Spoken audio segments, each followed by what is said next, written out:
Bismillahirrahmanirrahim. Assalamualaikum warahmatullahi wabarakatuh. Selamat siang semuanya. Apa kabar? Semoga senantiasa selalu sehat walafiat dan selalu dalam lindungan Allah Subhanahu wa taala. Sebelumnya, perkenalkan, kami dari kelompok 9 kelas Sistem Keuangan Islam A akan sedikit memaparkan materi tentang sistem perbankan di Indonesia. Sebelumnya, perkenalkan dulu dari anggota kelompok kami. Yang pertama, ada Mbak Winda Lucia dengan NIM 411822 dan saya sendiri Nur Nahdia dengan NIM 4118161.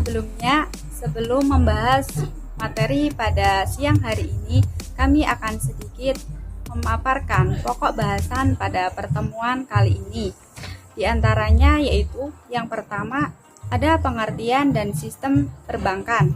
Yang kedua, jenis dan usaha bank. Yang ketiga, perizinan kepemilikan dan bentuk hukum bank. Yang keempat, sistem perbankan pasca Undang-Undang Nomor 10 Tahun 1998. Yang kelima, perkembangan sistem perbankan di Indonesia.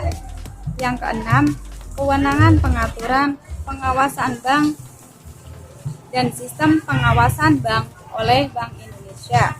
Yang terakhir atau yang ketujuh yaitu tujuan pengaturan dan pengawasan bank.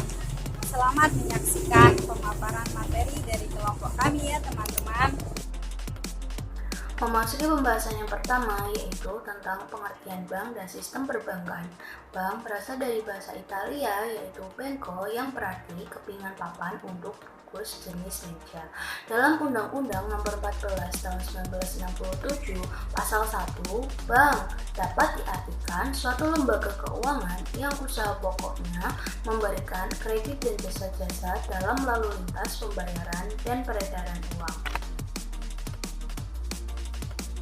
Sedangkan untuk sistem perbankan di Indonesia sendiri seringkali disebut dengan dual banking system atau dua sistem perbankan, yaitu konvensional dan syariah yang secara berdampingan dan pelaksanaannya diatur dalam berbagai peraturan perundang-undangan yang berlaku. Selanjutnya yaitu jenis-jenis bank dibagi menjadi 4 kriteria yaitu berdasarkan fungsi, kepemilikan, status, cara menentukan harga. Yang pertama berdasarkan fungsi, ada bank sentral, bank umum, dan bank perkreditan rakyat. Berdasarkan kepemilikan ada bank milik pemerintah, bank milik swasta nasional, bank milik asing, dan bank campuran. Sedangkan berdasarkan status ada bank devisa dan bank non devisa. Sedangkan menurut cara menentukan harga ada bank konvensional dan bank syariah. Berikutnya yaitu kegiatan usaha bank. Yang pertama bank umum konvensional. Kegiatannya yaitu menghimpun dana, memberikan kredit, menerbitkan surat utang, memindahkan dana, menyediakan peminjaman, dan masih banyak lagi.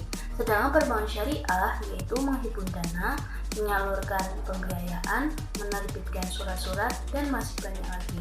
Perbedaan dari kegiatan usaha kedua bank ini yaitu bank konvensional menggunakan sistem bunga, sedangkan perbankan syariah menggunakan sistem bagi hasil sesuai dengan akad-akad syariah dalam kegiatan usahanya.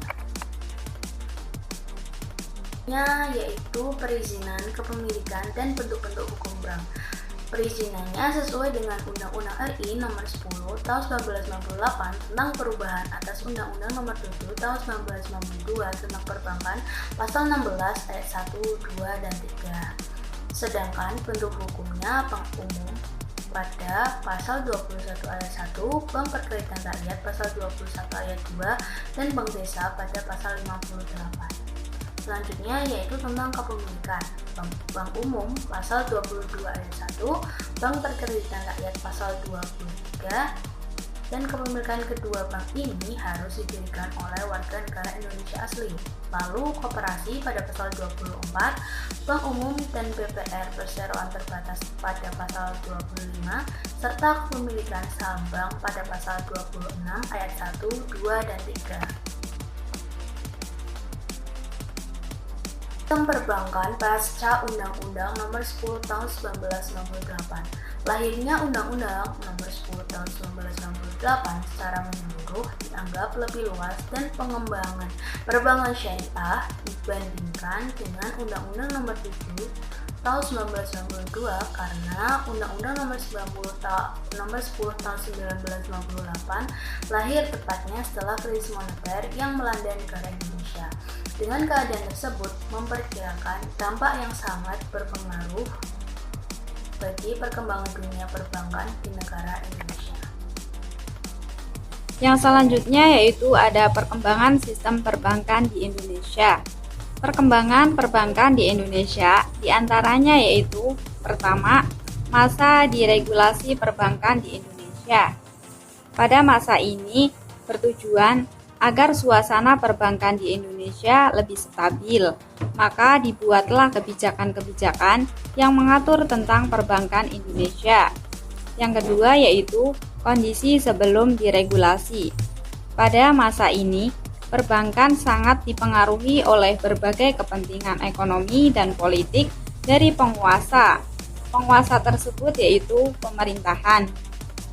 Yang ketiga yaitu kondisi setelah diregulasi. Pada kondisi ini, ekonomi makro secara umum yang tidak bagus, maka dilakukan serangkaian kebijakan berupa diregulasi di sektor real dan sektor moneter.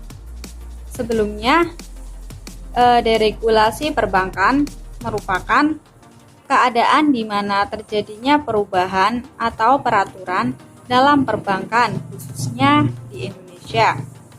Yang terakhir yaitu kondisi perbankan terkini.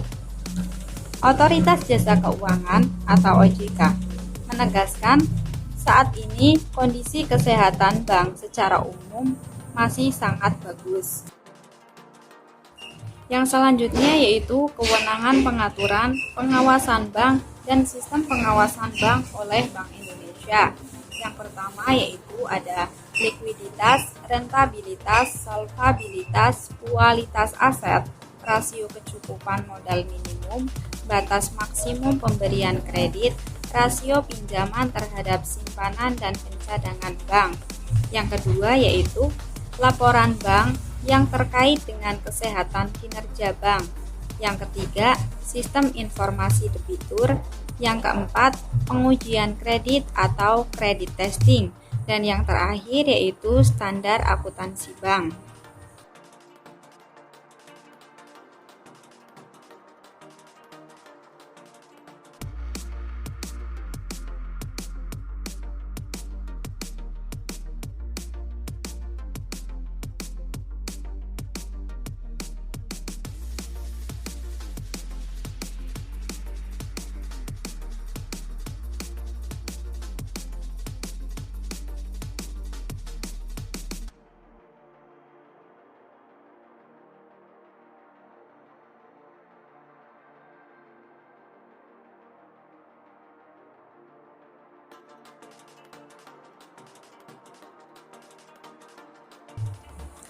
Tujuan pengaturan dan pengawasan bank.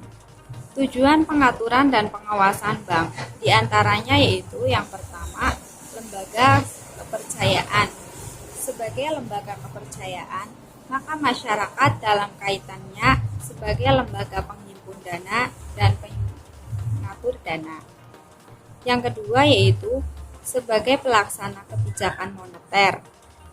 Dan yang terakhir yaitu sebagai lembaga yang ikut berperan dalam membantu pertumbuhan ekonomi serta pemerataan agar tercipta sistem perbankan yang sehat. Nah, yang kedua, prudential banking atau kebijakan prinsip kehati-hatian, dan yang terakhir, pengawasan bank dengan tujuan untuk mendorong bank melakukan kegiatan operasionalnya dengan tetap mengacu kepada prinsip kehati-hatian bank. Demikian pemaparan dan penayangan video yang dapat kami sampaikan. Kurang lebihnya mohon dimaafkan. Dan apabila ada materi atau sedikit kata yang belum paham, bisa ditanyakan melalui grup WhatsApp kelas ya teman-teman. Wabillahi taufiq wal hidayah. Wassalamualaikum warahmatullahi wabarakatuh.